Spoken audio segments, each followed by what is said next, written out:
Thank you all so much for joining us. Authors Dwyer Murphy and Peter Swanson will discuss their new mysteries and thrillers in this installment of Author Hour in Massachusetts. Dwyer is the author of An Honest Living and The Stolen Coast, both of which were New York Times Editor's Choice selections. He is the editor-in-chief of Literary Hub's CrimeReads vertical, the world's most popular destination for thriller readers, and was previously an emerging writer fellow at the Center for Fiction. And Dwyer's latest is called The House on Buzzards Bay. Peter Swanson is the New York Times bestselling author of The Kind Worth Killing, which was the winner of the New England Society Book Award and finalist for the CWA Ian Fleming Steel Dagger. Also the author of Her Every Fear, which is an NPR Book of the Year, as well as Eight Perfect Murders, which was a New York Times bestseller, and he's written many others. His latest book is Kill Your Darlings, and his book has been translated into 30 languages, and Peter lives on the North Shore here in Massachusetts. So all of us who are watching live and the many more that will watch the recording, let's give a big virtual round of applause to Peter and Dwyer for joining us here tonight. And gentlemen, you can take it away. Thanks so much. Thank you, Robert. Thanks, Robert. Thanks for having us. I was just saying to Peter too that I'm glad that this is a Massachusetts themed evening. Both of us have just, we have new books out and we've been doing some events in Massachusetts, and I don't live there anymore. Peter's lucky enough to live there, and I am struck every time I visit by what a vibrant reading culture there still is in Massachusetts, and that's not something to take for granted because it's not the case everywhere. And it's just such a pleasure to get to chat through the libraries of Massachusetts, which are places that were very meaningful to both of us, and continue to be. So thank you for having us. And I wanted to kick off the evening because yes, I have a new book out, but really I just have a bunch of questions for Peter about his book because I loved it so much. It's Kill Your Darlings, and it was one of the best mystery books I've read in I can't remember how long, and I really want to learn how to write one like that. So I'm just going to ask a bunch of questions to Peter to figure out how to write a book that good. So prepare yourself for some uncomfortable interrogation here. All right. I really do want to know, Peter. So I think, assuming that everybody here hasn't already read Kill Your Darlings, we won't spoil anything, but can you, so I'm going to describe this in the most generic way that doesn't give anything away, but it's essentially it's a marriage novel about a husband and a wife, and we learn from the beginning that one of them is planning to or attempting to kill the other one. And Which is not really a spoiler because it's actually in the first sentence. right, it's the opening line of the book. Spoils the first sentence if you know. But yeah. From there, the structure of the book is so intricate and interesting. I wanted to hear from you a little bit about the first kernel of that and how the idea presented itself to you. And I'm sure you can describe to people what it is in a way that doesn't spoil anything, but it's really such an interesting approach to a crime novel. Yeah, I mean, it kind of came in two waves. So it's told in reverse. Wait, say that again, because that's such a specific and interesting thing. It's told in reverse. Right. So it's told well, first of all, when I was thinking about doing this, I realized that mystery novels have kind of a reverse structure almost built into them. And if you think about a classic whodunit, like an Agatha Christie, I mean, the opening chapter is a body in the library, right? So, and then the story progresses from there. But what we learn as readers is the events that led up to the body being in the library. And nowadays we see a lot of crime novels with back and forth timelines and things like that. So there's often playing with time in crime novels. But what I wanted to see if I could pull off was a book that entirely goes in reverse. So we start at the end, and as you said, and I'm glad you put it, this is a marriage book. It's a longish marriage. They've been married 25 years when we meet them. They're kind of in their 50s, and it charts backwards to the day they first met when they were quite young. and I didn't want to cheat. Like I didn't want to go back and forth. I wanted to see if I could build suspense and tell the story in reverse so that we always know where they're going to wind up, but we never know exactly where they came from. Um, so first, wanting to write a book in reverse because there are some other books I and things that I love, like Memento, like the Harold Pinter play Betrayal, an Elizabeth Jane Howard novel called Longview, which is kind of unknown now, but a great book. Um, and then, but I didn't really have a plot. And then the plot idea that I had was, and I know Dwyer, you enough to know that you're like a student of noir and in both, I think, movies and books. So you know it's the oldest story, but the adulterous couple that are planning to kill a husband or a wife, right? So this is Double Indemnity, this is Body Heat, this is kind of James M. Cain territory. So there's always this young couple, they have this affair, and then one day someone says maybe we should kill a spouse and get all the money or whatever. And this story does not go well, as you know, as none of these stories do in noir. It goes poorly. But my idea was, well, what if a couple got away with an early crime in their life? And what if they grew old together? What would they be like? And then when I had that idea, I put it together with reverse.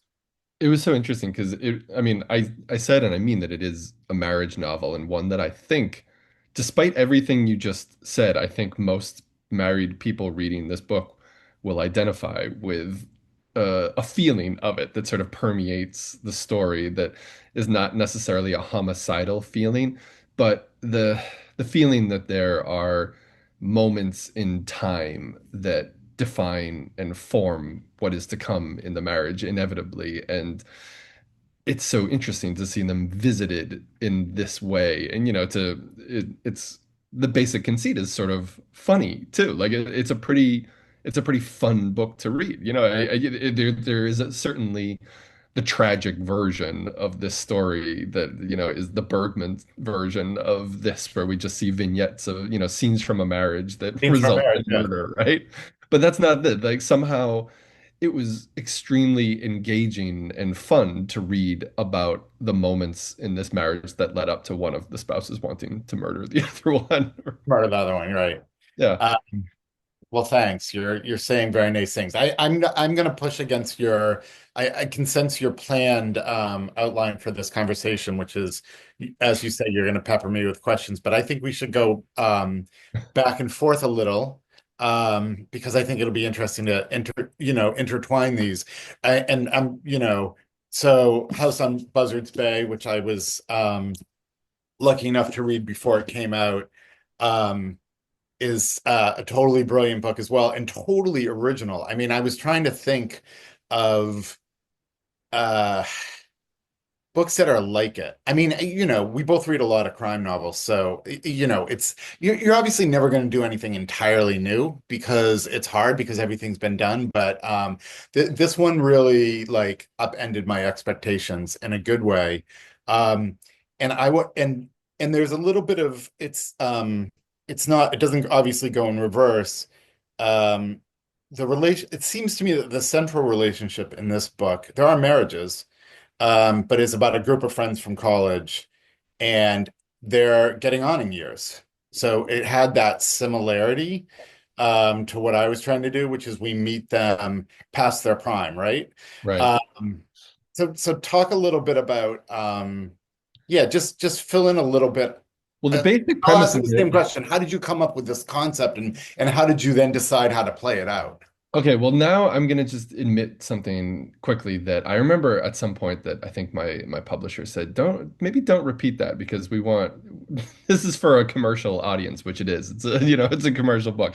But because I'm here amongst people from Massachusetts, I will admit, so the original kernel of the story was a short story by Cheever that I've always loved called Goodbye, My Brother. It's like an early Cheever story, and Yeah. it's about this sort of dissolute but genial family getting together in Martha's Vineyard at a house after a long time, and one of the brothers has sort of drifted apart from the rest of the family, and there's a dramatic encounter between the brothers after a boozy night, and after this sort of a few days of tension on the beach and a feeling that like this can't go on, and they're sort of struggling to find their old family relationship. and then they have kind of a fight on the beach, and that's the end of the story. And I I think like you, because my crime novelist brain is working as I read these things, I liked some of the structure of that story. I wanted it to be about, in my version of it to be about friends, but I had also this moment where I thought, well, what if one of them actually killed the other one? This didn't end in or like, what if somebody disappeared? What if somebody died? What if something violent or horrible happened rather than just the final moment of that story, which is a lovely, quiet Cheever moment that is perfect in its own right. But for a crime novel, I wanted something more dramatic and Just a naked woman walking into the sea. right, Is exactly. I that wanted story? something. Yeah, no, this is different. This is the two brothers have a fight Oh, down. okay. I'm thinking of his first, the other story. Yeah. Yeah. I mean, he has lots of seaside stories, but Yeah, because it's part of that area. And I guess I just started twisting that into a mystery. But really, I wanted to write about this group of friends that hadn't seen each other in a long time. And now they're married and they're kind of reflecting on, when you get together with friends and you haven't been together in a while, you sort of see some of the disappointments and the good things too. But, the different turns life has taken in the intervening years. And that can be a little strange and tense for everyone. but you come at that very slant. And it's not if you haven't read the book out there in webinar land, I mean, it sounds like you're in familiar ground, like what happened to us? We were so ideal, like, and these people, like, I mean, there's some elements of that, but it has a much more haunting Cheever-esque quality. And the Cheever story I thought of, which is kind of his most famous, but I did think of The Swimmer Right. Yeah, when yeah. I was reading, because there's a dreamlike quality. Yeah, I love The Swimmer.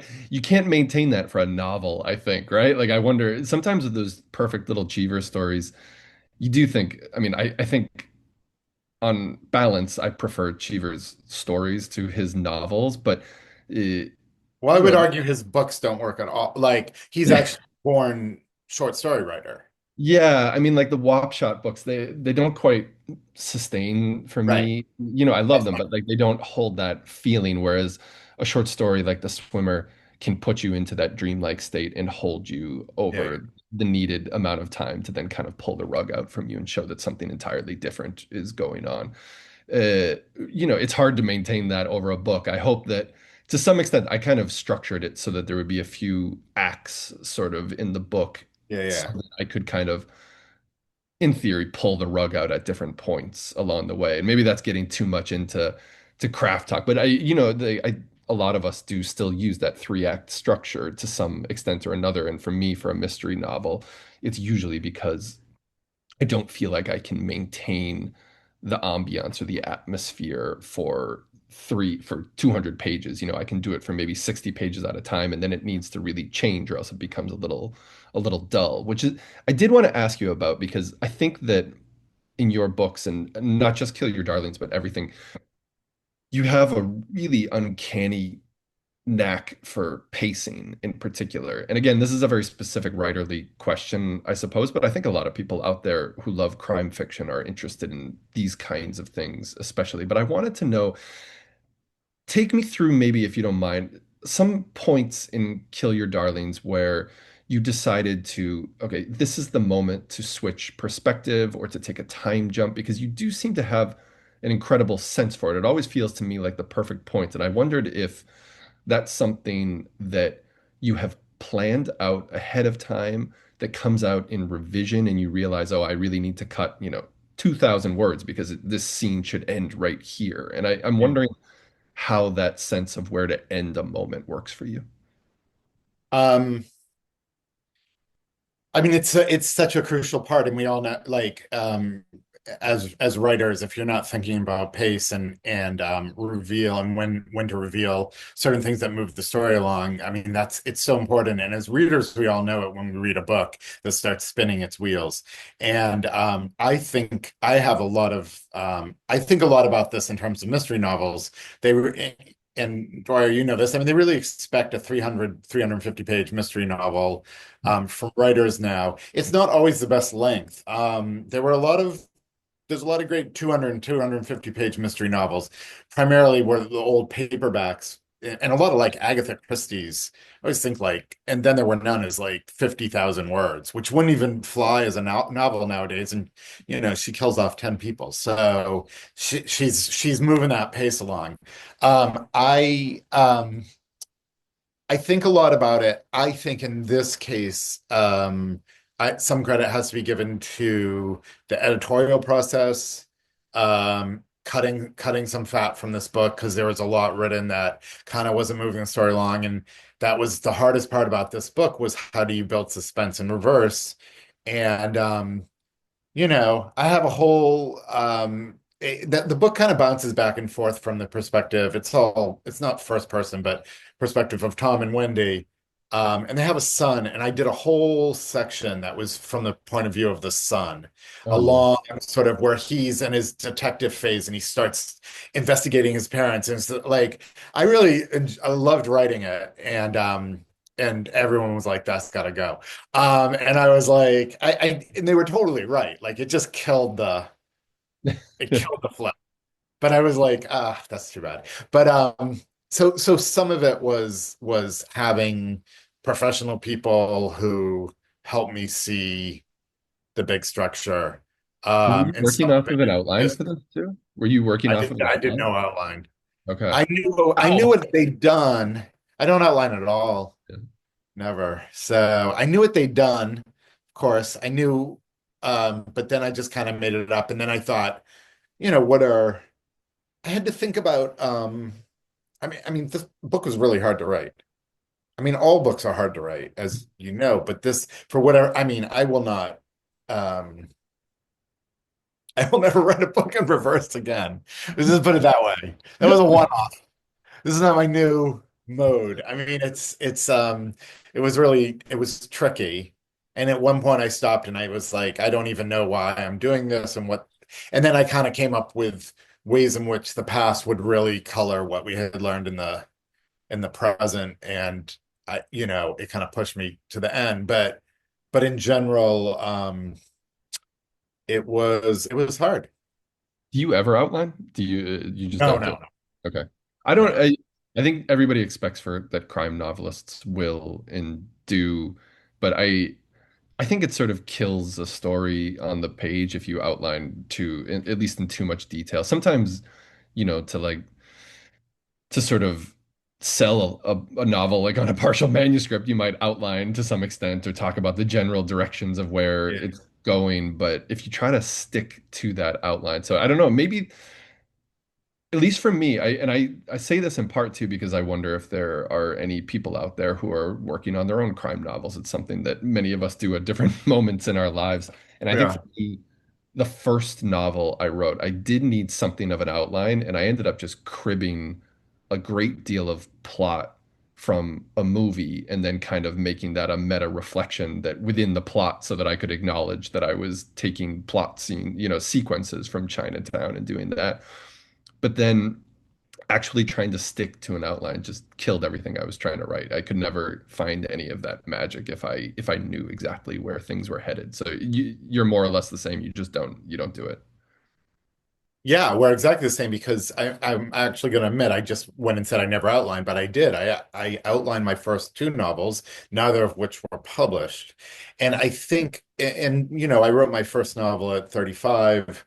I wanted to try and I definitely just wanted to finish a book, write, see if I could get to the end of a book.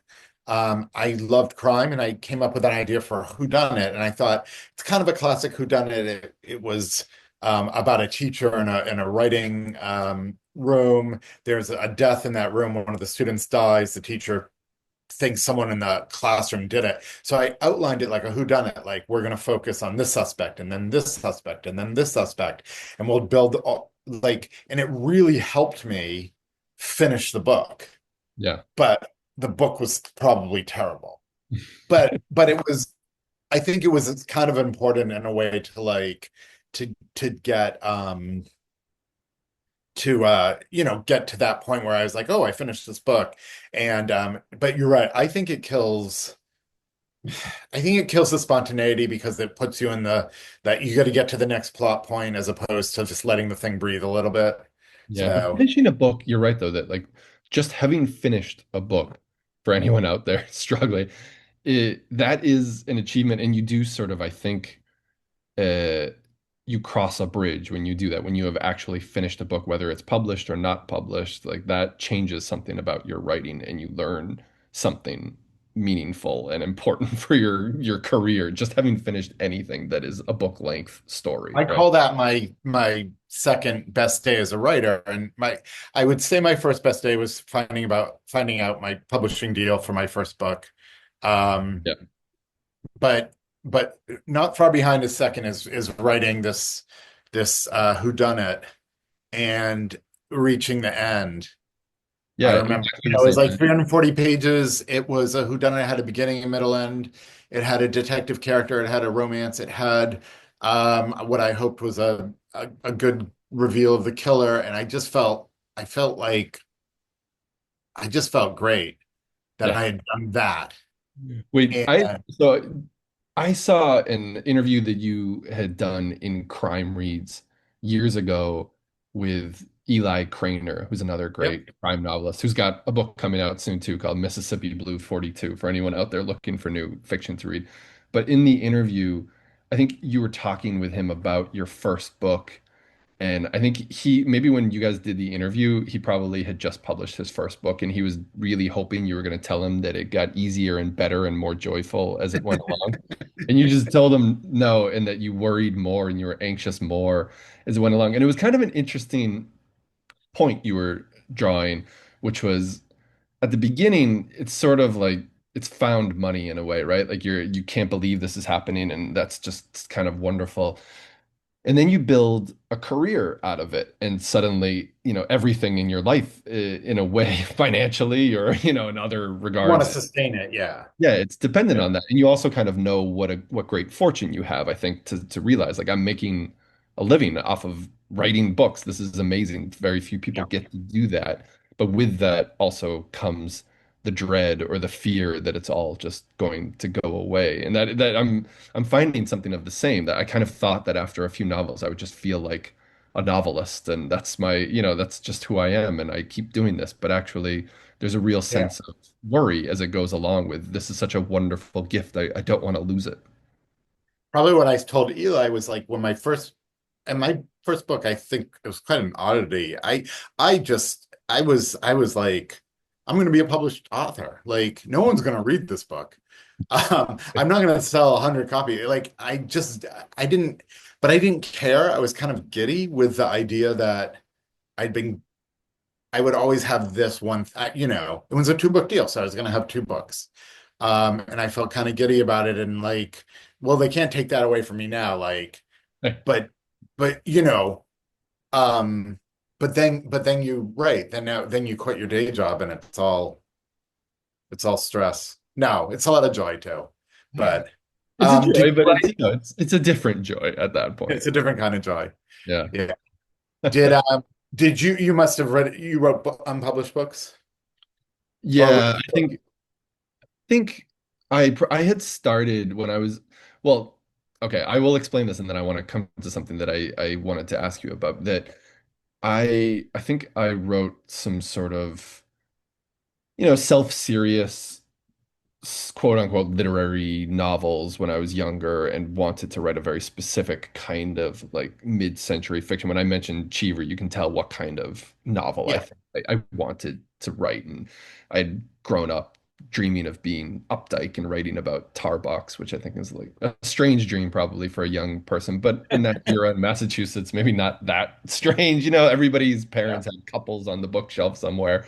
And I wanted to write that kind of novel and struggled for a very long time trying to do that and really tearing my hair out and trying. And then I had a sort of transformative experience in the old Center for Fiction, which was on 47th Street in Manhattan.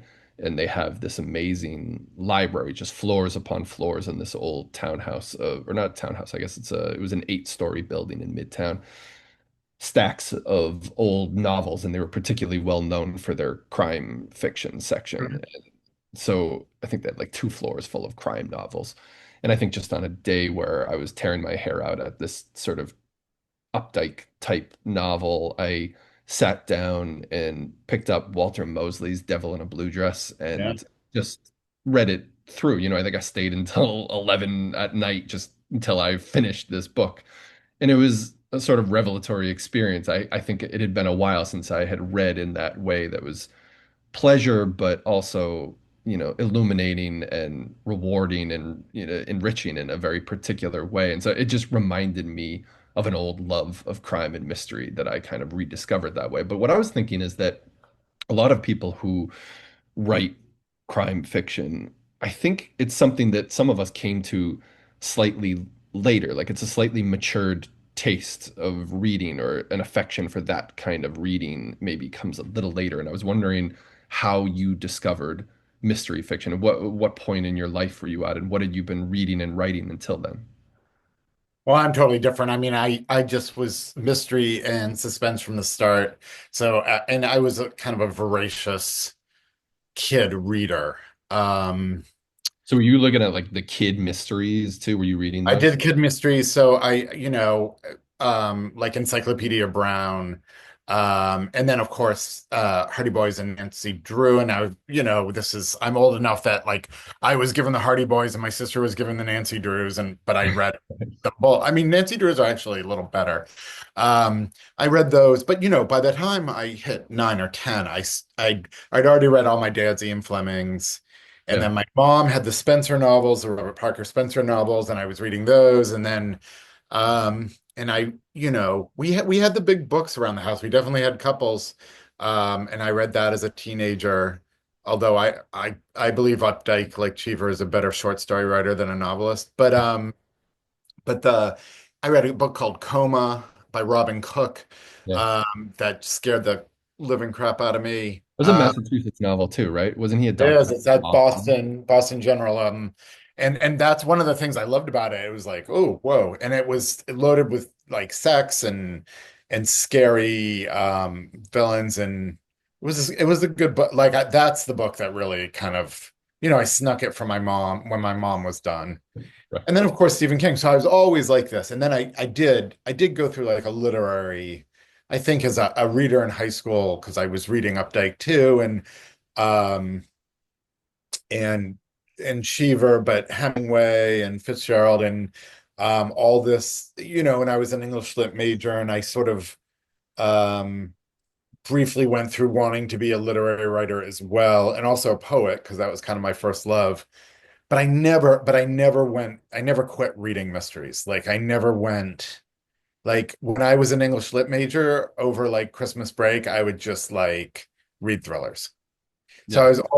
I was always going back to that. So it was kind of um like I didn't come back to it. I was always there. I'm just having a moment of shame remembering, I think I was that sort of pretentious younger person who it took me a while to realize how much I loved crime fiction. And I'm remembering I was working for the Plymouth County District Attorney at the Brockton Courthouse, trying to read Ulysses in between court sessions because I don't know, because I was an asshole. And I thought like that's what you do when you're a certain age and a certain type of bookish young man. I was just such a pompous idiot trying to read Ulysses in between court sessions because I had trained to be a lawyer and that's where I was learning some things, but it seems so absurd in retrospect. But you were trying to be a poet, it sounds like, for a while too. So we all have, in which there's a proud tradition though of poets I writing I mystery think I know fiction. what you're saying. I have some shame over like pompousness and being like that pompous teenager or whatever, really into old movies and into Right. classic lit. But you know what? We need more pompous kids today and less video Right. games. I think like it's embarrassing, but it's also like it's literature. I mean, you fall in love with literature, right? And we're talking Right. to librarians and everyone has their own story. It's however you fall in love with reading is like seems fair to me, fair game. But I know Exactly. what you're saying, like you gotta embrace, yeah. For me, I'm a high culture, low culture guy. I always have been. Like I like high culture stuff, but I love Pulp Fiction, and I love a good action movie, and I like it all. Food too. Like I like a nice restaurant, but I like, you know, a hot dog. So that to me is where I want to reside.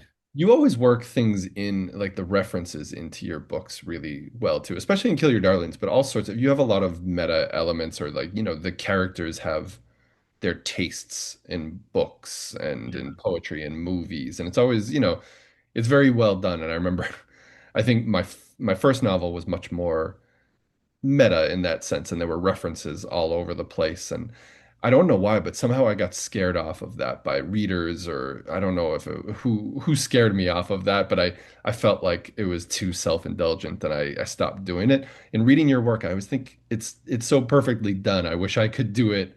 I wish I could do it that way, because then it ends up, I think, when your characters think or reference a movie or like Double Indemnity, yes, it is a guide to the readers as to how to interpret and read the story. But it was reminding me of, like, Don Winslow, who's a great crime novelist, does this thing that he always just gives his characters really specific opinions about things, whether it's a movie they saw or like the size of the soda that's being offered at the 7-Eleven or something. But it's like those those matters of taste can really form a character, and I think make it fun. It makes it so that even though your characters, for example, are plotting murders, they have taste as well, and we might share some of those tastes or not share them and want to discuss them, but it makes it so that you feel like you're hanging out with those characters a little bit too, which is quite nice.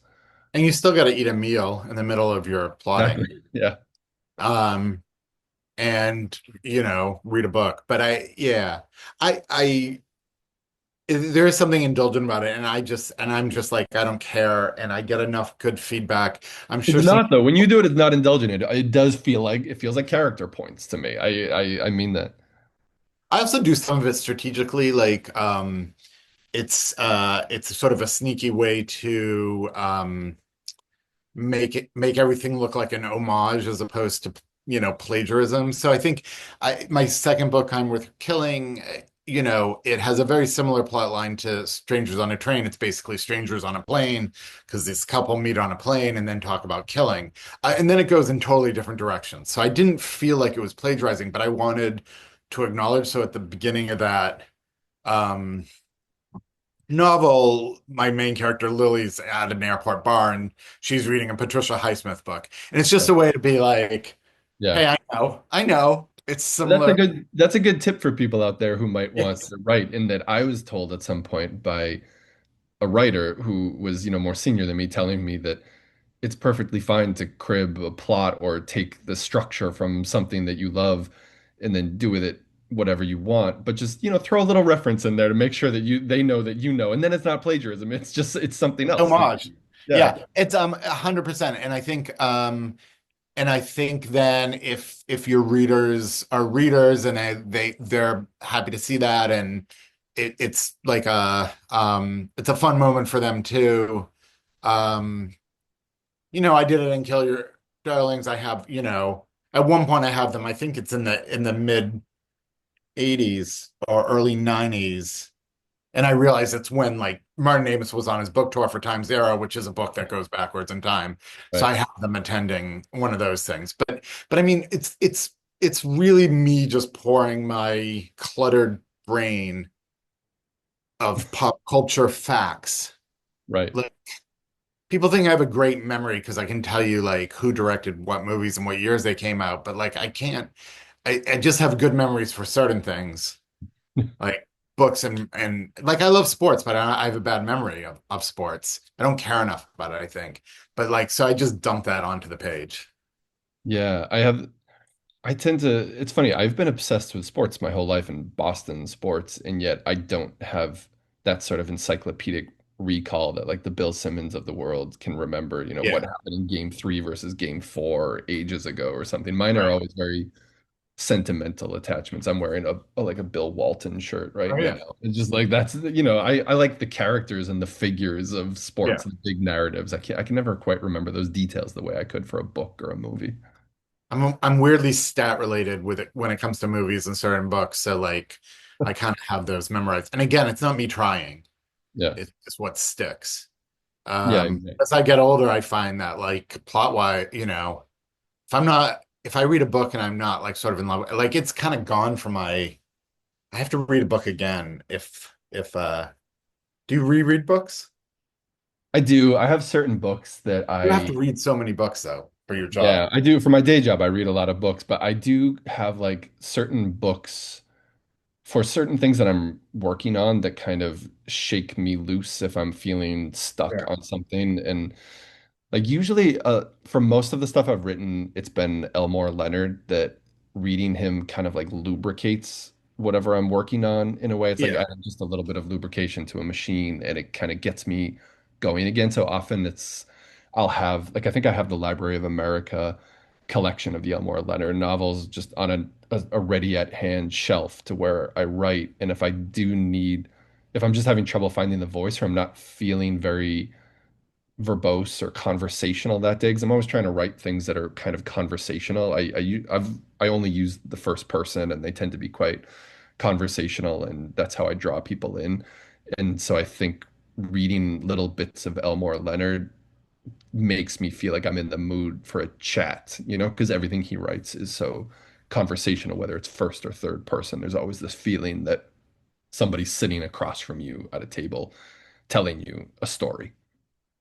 He's really good for just kind of like getting right to it, right?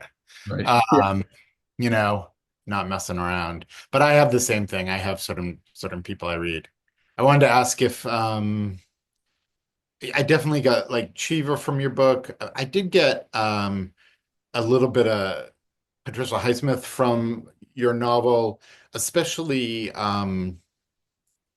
I mean, I love slow burn thrillers, and this has a slow burning quality.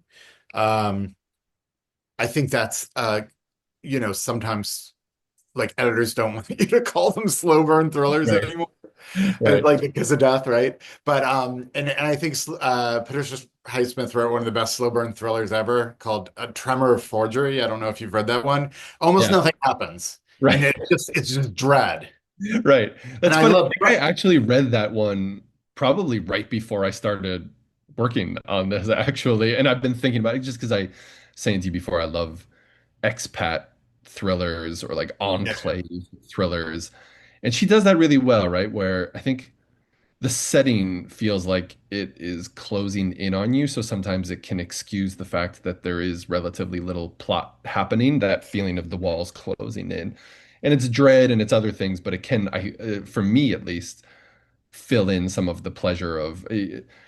I don't love plot twist after plot twist. I don't know that anybody wants constant plot twists. I want there to be some balance of a plot twist plus that feeling of, claustrophobia or something that's seizing in on you. So I was reading a lot of Highsmith, and I think I had taught like a seminar on the Highsmith on the Ripley novels a long time ago, and I've always just loved the Ripley novels. And I think yeah. my parents teased me when I was leaving home that I was either going to end up as Tom or Dickie, and they weren't sure which still when I left. But Neither have great. yeah, I mean, it was going to be one or the other, I and guess you'd rather be Tom.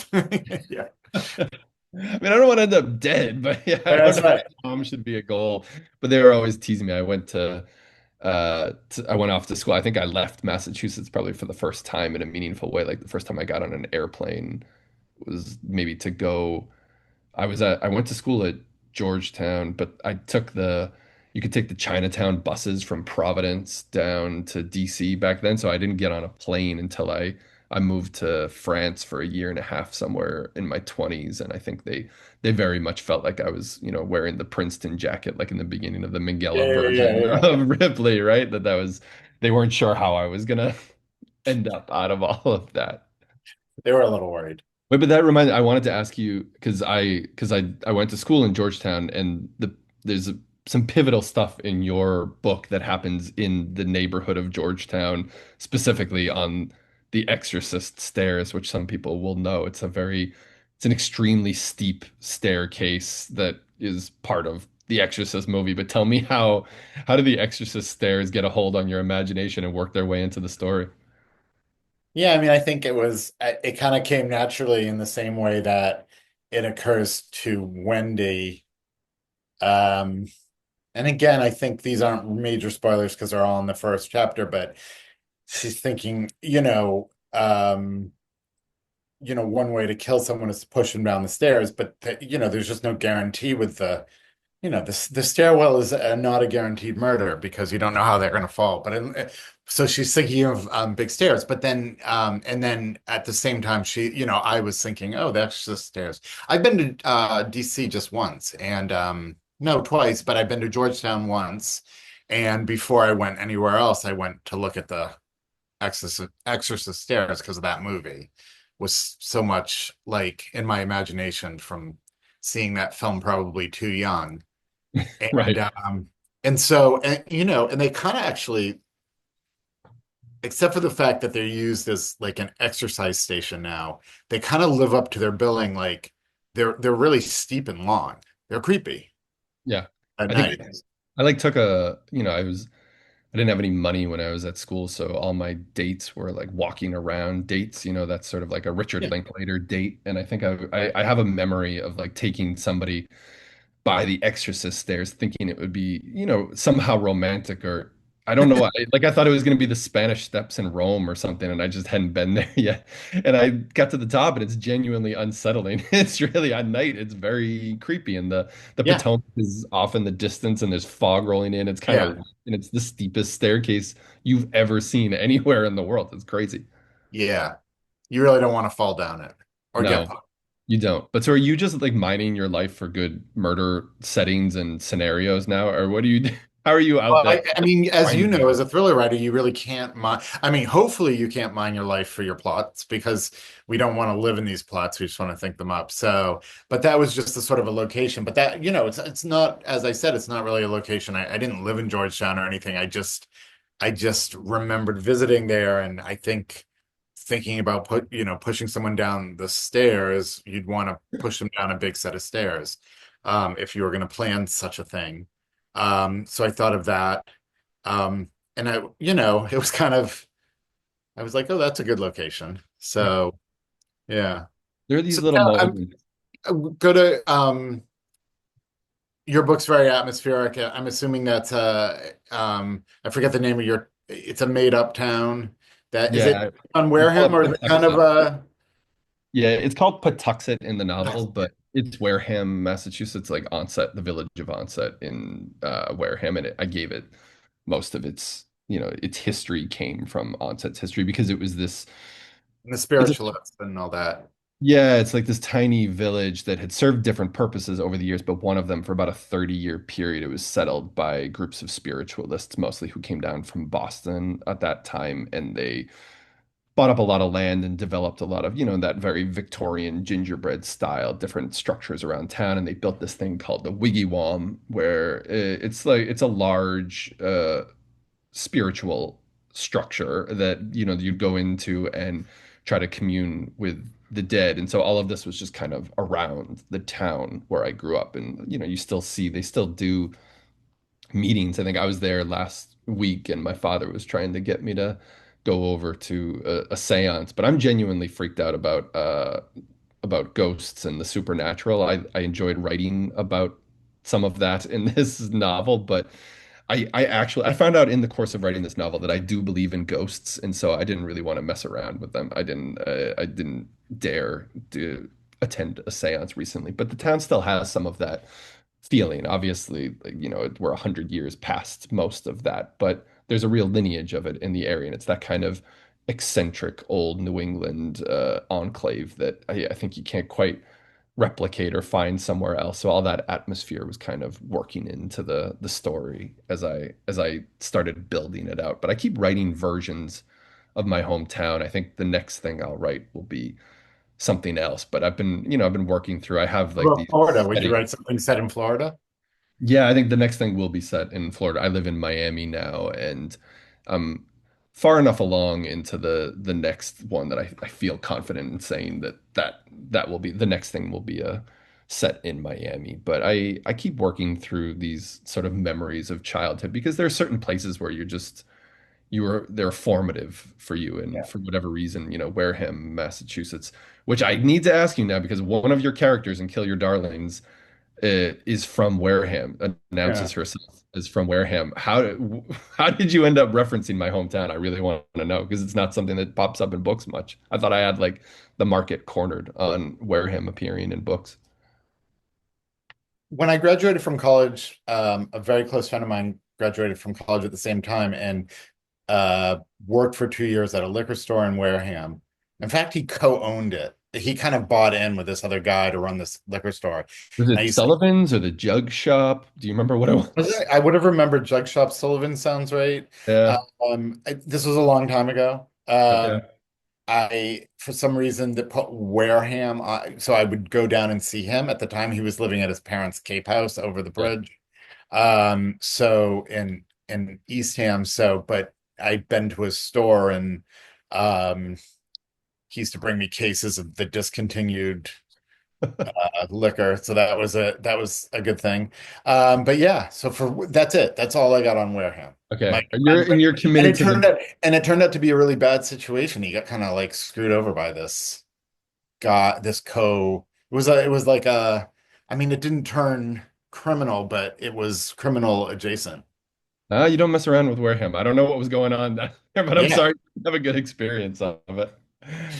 Too bad. But you're dedicated North Shore now. You're up And yeah, you can't be both, right? no, No. you gotta Yeah. pick. You You gotta gotta pick. I enjoy reading about so wait, you have like it's a fictional university in the area, right? So you're working in this kind of academic environment. So there is like a cloistered New England feeling to their social world at the beginning of the story too, and some of their past as Yeah. well. Yeah. Were And you that US6 call universe, which is a little bit like Salem. right? That's what I thought. Yeah. Yeah. Has shown up in other ones of my books, so it just, I grabbed it from there. I It feels atmospheric still to me. I don't know. And there's something about academia in that part of New England that works really well too. And it sets you up nicely for a mystery. And I think Definitely. it wasn't academia in like a Donna Tartt sense. It was more like, I don't know, like a Rousseau sense or something of just like, you're in an English department and there's all this history to these people and the way they act with one another. It's a very nice setup for this. But were you haven't taught or you're not teaching, you're not teaching classes on mystery fiction at Salem State or anything, are you? No, I would um I would be welcome to it. I no, I'm not. And I'm more I do like academic. It's more like I like academic novels. I think that's where I get a lot from. But I always love an academic novel. I love an academic murder mystery novel, and I agree. Like, yeah, New England's good for those murdery um universities. And there's something great about like the English department, the like petty like viciousness of academia that it's like there's a joke like why are people so passionate about this department and who's heading it, and it's because the stakes are so low. um which is so I kind of play around with that. Like, I mean, Yeah, my favorite novel is not a murder mystery novel at all. It's Lucky Jim by Kingsley Amis, which is a yeah. pure academic farce that and I love Right. that. So That's the yeah, quintessential, campus novel or campus novel, academic yeah. novel, right? Yeah, that's perfect. I think for some reason, I had a memory when I was in my 20s that like he put out a book about how to mix cocktails, and for some reason I was learning how to be an adult, and like the only way I could think was to get like Kingsley Amis's book on how to fix a proper cocktail, and I Yeah. studied this thing like religiously as though I don't know anybody was going to come over to my house and judge me based on whether I could fix the cocktail exactly as Kingsley Amis had outlined And it, right? it's filled with like Kingsley Amis nastiness, like make sure that like you pour cheap liquor into your expensive bottles. So when Right. the guests that you dislike come Right. over, you looks like you're offering them a single malt when in fact you're getting rid of yeah, it's filled with stuff like that too. Exactly. It's really good. Perfect. Wait, so something I wanted to ask you too about was, uh, I had this was maybe from the same Eli Craner interview that I had read because this is also part of my day job. I get to just peruse our archives, and I was thinking about some things, and you were talking about how you felt like people don't, writers today don't give enough concern for who is telling the story and why to readers, which I wanted to talk about a little bit because that's sort of like a hobby horse of mine too, that I feel like I really want that and I'm missing it in some novels. And I had I